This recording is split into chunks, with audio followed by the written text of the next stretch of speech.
before you can cancel, guys, your Shopify subscription, you have to do these things before you can cancel your Shopify subscription. Now the first thing, guys, you want to click on settings at the very bottom left, okay, and then you want to click on apps and sales, okay, and then if you are paying for an app, you have to cancel the subscription, because if you cancel your store subscription, the app will still charge your store. Okay? It will still charge your credit card. So it's not enough to just uninstall it. You have to click on the app and make sure you click on cancel subscription.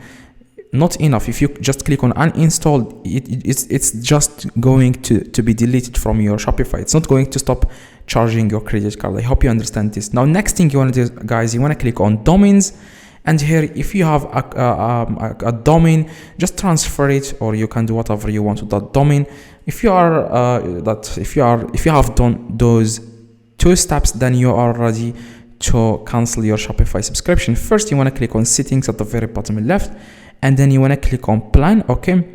And then what you need to do, guys, next, you want to click on deactivate subscription, because I don't have any subscription right now. I'm just using the free trial. It says for me here deactivate trial, but for you it will say something else. Just make sure you click on that red button that says deactivate or delete store or close store or like deactivate subscription. Click on that, and then you want to click again on here deactivate your store and give the reason, okay. For example, I don't have enough time to run this Shopify store, and then click continue, and then you have to enter the password, and that's exactly how you can cancel Shopify subscription.